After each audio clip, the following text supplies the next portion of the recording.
President von der Leyen, President Macron, Prime Minister Costa, dear Europeans, I am so proud to be here today as we come to this milestone in this unique exercise in active citizenship, in Europe building, in future-proofing our foundations. Among the many speeches we hear today, I think there is one message that we can take away today. Europe's future is yet unwritten, and our story depends on you, on all of us. This debate took on a new reality on February 24th, when President Putin ordered his army to invade Ukraine, an act of medieval aggression that has changed the world. The post-February 24th world is a very different one, a more dangerous one, and Europe's role has changed with it. We cannot afford to lose any more time. How we have responded to the invasion and how we must continue to respond is the litmus test of our values.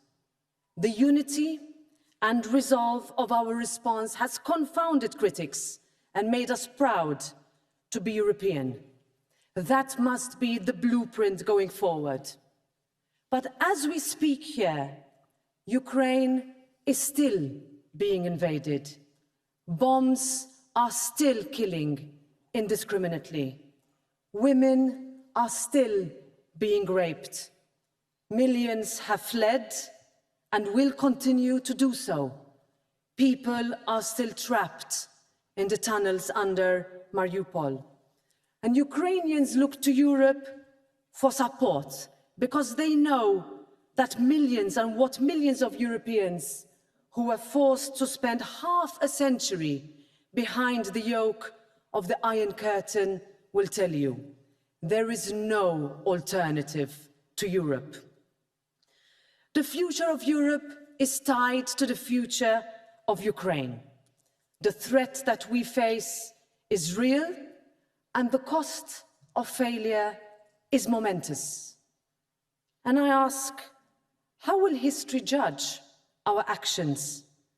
Will future generations read about the triumph of multilateralism over isolationism, the cementing of an interdependent relationship between nations and people who are proud of their differences, as Laura said earlier, but who understand that in this new world, the future can only be together? That is all up to us. That is our responsibility.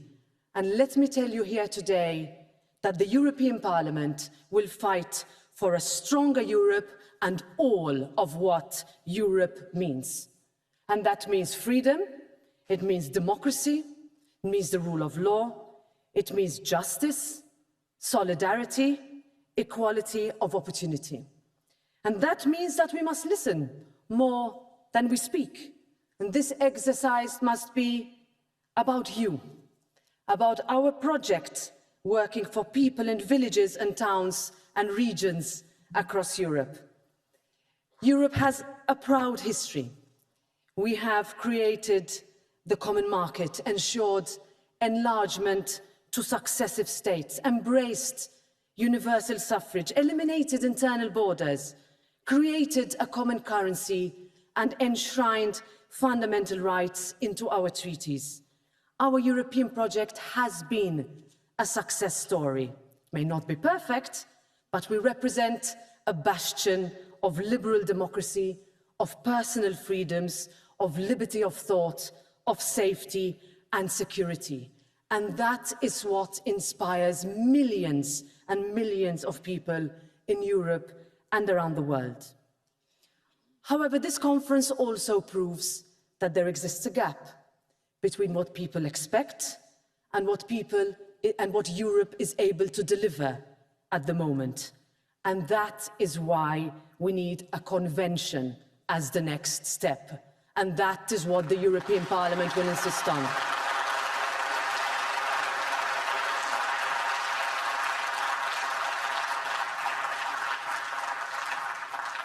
There are issues that simply cannot wait.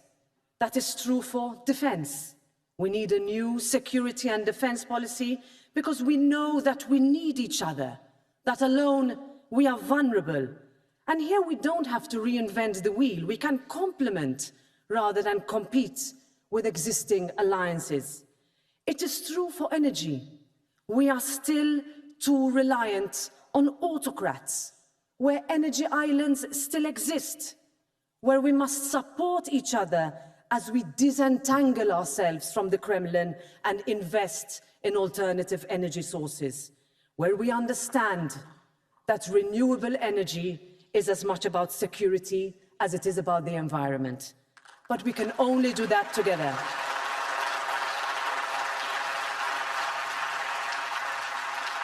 We can only do that together.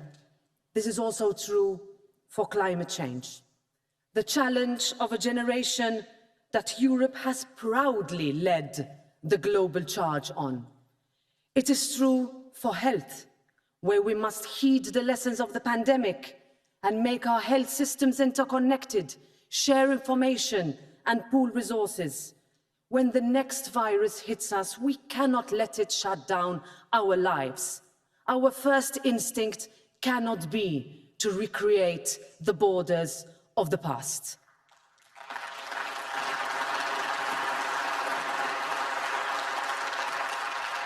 It is true for our economic model, where we must ensure enough flexibility without tying the hands for generations to come, where we are able to create jobs, and the jobs that we need to thrive.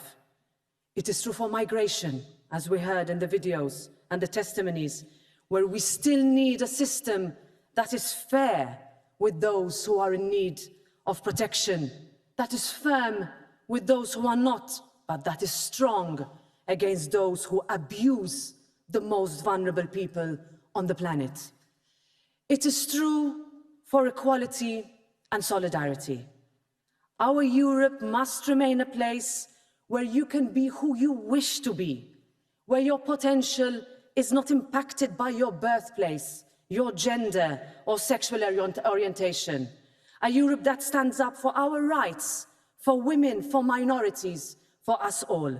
A Europe that leaves nobody behind. In all these areas and more, I want Europe to lead.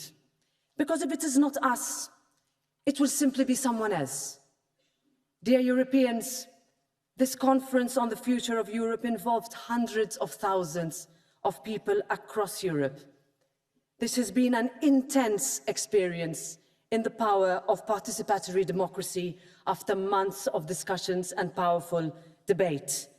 I want to thank you for believing in the promise of Europe. And I want to specifically thank Guy Verhofstadt and Dubravka Suica and the different presidencies of the Council, Prime Minister Costa, Minister Clement Bon here today. Thank you for leading the process. Thank you.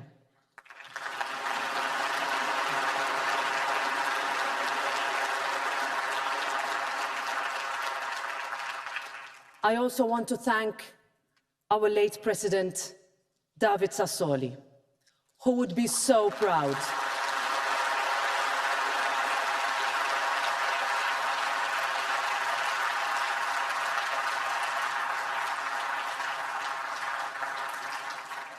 He would be so proud today.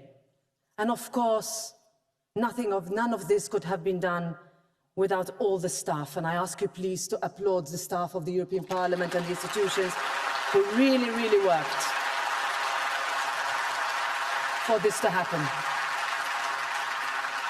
I thank you all for believing in this exercise, for fighting for Europe, for facing down the cynics. It is easier to be cynical, to be populist, to look inwards, but we should expose populism, cynicism, and nationalism for what they are. False hope sold by those with no answers, those who are afraid to forge the hard and long road of progress. Ladies and gentlemen, Europe has never been afraid, and now it is time to step up and not step back. We are once again at a defining moment of European integration, and no suggestion for change should be off limits. Whatever process is required in order for us to get there should be embraced. As a student, I got involved in politics because I believed my generation's place was Europe. I believe this still. We see no old and no new Europe. We see no big and no small states. We understand that ideas are bigger than geography. That feeling 18 years ago, when 10 countries, including my own, joined the European Union, is a moment that will remain with me forever. We counted the seconds to midnight on May Day, and you could feel the joy, the hope, the passion with which people believed. People today in Ukraine, in Georgia, in Moldova, and still in the Western Balkans are looking to us with the same sense of purpose. Of course, every country must follow its own path, but we should not be afraid to unleash the power of Europe to change people's lives for the better, as it did for my country.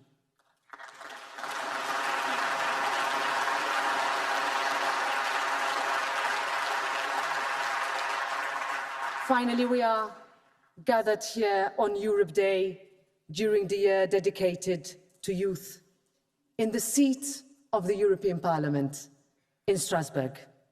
There is nowhere more symbolic of the power of democracy, of the power of Europe to take the next steps together.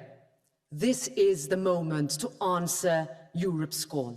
This is our time. Thank you.